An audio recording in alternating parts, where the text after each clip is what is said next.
So just this morning, I'm making my iced coffee and I put a little bit of vanilla protein shake because that's what I happen to have, honey and cocoa powder because I prefer chocolate. And I'm going to the cabinet where all this stuff is, and I'm also thinking about eating something in a little while. Not yet. And instead of grabbing the protein shake to put into my coffee, I grabbed the bag of potatoes because I was thinking about cooking a potato. But not yet, later. And I thought, whoa, I'm having a little relapse of the brain fog, right? We've all done it. We've all been there. We've all felt that way. It wasn't too bad, just a little momentary confusion. But maybe you have that muck where you feel like your brain is in this misty swamp and you don't know which way is up. You're forgetting things. You get up and walk into the other room and you forget what you were going for. You pick up your phone and you open the screen and you think, why do I have my phone? What was I about to do? I know you can relate. We've all been there. So today we are going to be talking about brain fog, and I've got 8 tips to help you get past it. So stay tuned. Welcome to the Women Rockin' Midlife Podcast, soulful wellness to elevate your second act.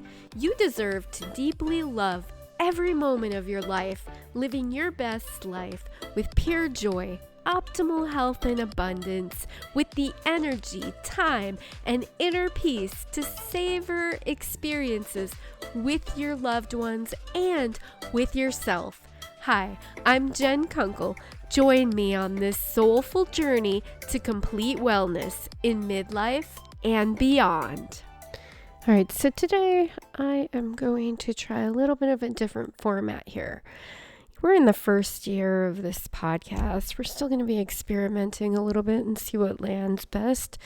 So today I'm going to do kind of a quickie episode. We're going to be talking about brain fog, and we are going to look at 8 ways to help you overcome brain fog. We're getting real practical, tactical here, right? You know, you get that foggy feeling in your brain and you just have a hard time thinking. It's like you're sort of operating, like you're kind of going through your day like in cobwebs, or trying to push your way through maybe like this cotton candy. I don't know why that's what came to my mind, but that's what I'm feeling. It's kind of thick and sticky, right? Let me know. Have you felt that way? All right. So here's 8 things that you can do. And a bonus one that you can do anytime. You know what? I'm actually going to start with the bonus one because it's the one that I believe in the most. Meditate. But you might think, hey, my brain is so filled with muck that I'm not even able to clear it out enough to meditate. That's not even happening. I try to meditate and it's just like mucky and gunky, and I got thoughts racing through my head and I'm remembering things and then I'm forgetting them, and it's just complete confusion. So I get it. So let's look at a few things you're doing in your lifestyle. Number 1, avoid alcohol. Okay, I know you want to come home and unwind and have a glass of wine. But here's the thing. That could be interrupting your sleep, making you stay awake at night. It could also be contributing to hot flashes, especially if you're drinking red wine, night sweats. It could be keeping you awake and disrupting your sleep. And that is contributing to the brain fog. So just maybe think about going a few days without it, drink extra water, and do some of the other tips on this list. Number 2, avoid fast food. I know, it's easier said than done because you're busy. everything's taking longer to get done because you're not as productive because your brain doesn't feel like it's working right. So you're in this vicious cycle. All right. Get something a little bit healthier. Even if you go to the grocery store and get one of those pre-cooked chickens and pick at it, or throw it in a tortilla, or maybe a healthier wrap if you can, or a lettuce wrap, even better, or just eat it, just grab the chicken leg and chow down. Whatever you need to do to get some nutrition, especially protein, and avoid that fast food. But you can still have good food fast, and you can make it simple. Or get a bag salad in that chicken, something real easy. All right? So those are kind of the two probably hardest ones, right? The rest, or at least the next few, are around your bedtime routine and your sleep hygiene. So you can get some better sleep, get better rest, and that will help you with the brain fog too. So first of all, have a set bedtime. I know we're not in elementary school anymore, but try to go to bed at like a consistent time. That is going to help you get better sleep. And that is going to in turn help clear the fog. So you have a crystal clear, bright day instead of that mucky muck cotton candy brain, right? All right, so routine bedtime. And then the next one, I'm making it real easy because I'm just flip-flopping the words. Have a bedtime routine, whatever that might be, so that you can unwind. Maybe you take a nice bath. I know you're like, Jen, come on. I don't have time for all that. I'm busy. I've got things I'm doing. Yeah, it's really nice you have time for a bath, but no, not me. I get it. You need to prioritize yourself, though. Even if you just get into the bathtub for 10 minutes, take a little bath, give yourself the time to calm down. So whatever bedtime you set, stop doing anything 30 minutes before, okay?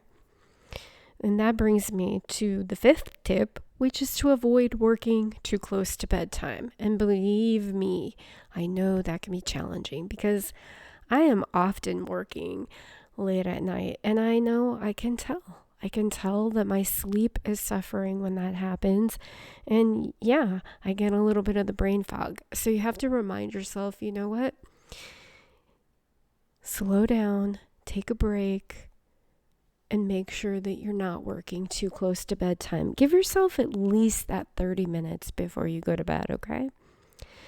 And then here's another one that can be challenging if you like to sip on your coffee and your lattes all day. Yes, guilty.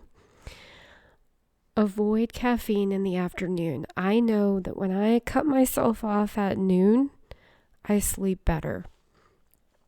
In fact, today I went over a little bit, just not even really realizing what the time was, and I was so jittery. I needed to have a little bit of extra protein to kind of balance that out, and I immediately put my coffee far, far away from me. So I sip on an iced coffee, and it's really easy to go later into the day and forget to stop drinking it. I understand. So just make sure, maybe set an alarm even. I've thought about doing that. And just get it away from you at around noon, 12:30, something like that, depending on your bedtime. If you have a much later bedtime, you could probably go until 1 or something. I really like to stick to noon, even if I'm going to bed late, because it really seems to make a difference. And that did not used to be the case. When I was younger, even just maybe early, up to my early 40s or so, maybe even longer than that, I could drink a giant latte and go straight to bed. No problem. Yeah, it doesn't seem to work that way anymore. So we need to listen to our bodies and kind of cooperate a little bit, So we're not dead yet, and our lives are still full. We just need to make some adjustments, right? All right. So I know. You're going to fight me on that one, right? I get it. Okay. So number 7, give yourself time to slow down, relax, and unwind. at different times during the day, whenever you're starting to feel like really foggy, right? Give yourself a chance to take a little break. Maybe even take a power nap or rest your eyes, right? Just give yourself 5 minutes, stop, close your eyes for a little bit. That'd be a good time to throw in a meditation, okay? 10 minutes of mindful meditation is the equivalent of 4 hours of sleep. And you can just get better with practice, okay? I used to do this all the time when I was in college and I was studying for long, long hours at a time.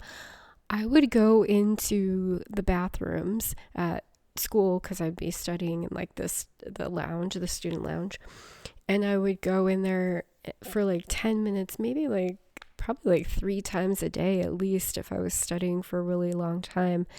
Just sit in there for 10 minutes and meditate, do a relaxation, and I would be refreshed and I could focus and study better again. All right. Number 8. This is probably one of those that might come up against a little resistance too. Exercise.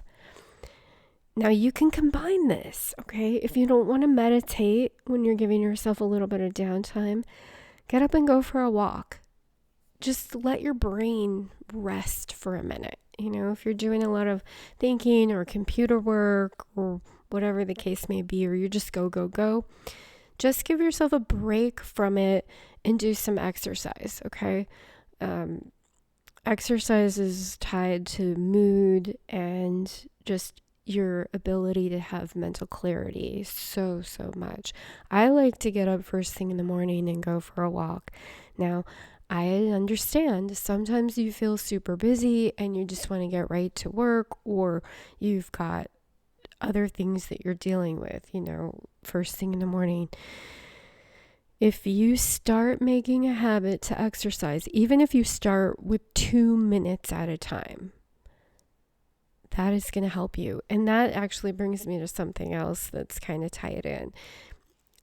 Just 2 minutes of sunshine is going to refresh you. So even if you don't exercise, or if you just kind of maybe pace your backyard or your front yard or your patio or wherever you can go outside and get sunlight when you first wake up, this is highly beneficial. All right. So that's not really related to exercise, but it can be. But that's kind of where I get my sunlight, is I go first thing in the morning, I do my walk.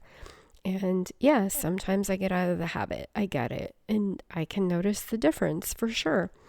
So that's the 8 tips. And like I said, I'm going to keep this short and sweet today. We'll see how you like that. So try those 8 tips. Let me know what you think. And I wanted to make sure to let you know that I have a retreat coming up, a virtual retreat. So you do not have to go anywhere, but you get all the benefits. Okay. The Menopause Balance Blueprint. If you want to find out more about that, hit me up. Go to wildsavvy.com/chat apply and apply to set up a Zoom call with me, and we'll just have a little conversation and I can find out a little bit more about you. And if it's a fit, I will let you know about the retreat and maybe you come join me. All right. Have a great day. Talk to you next week.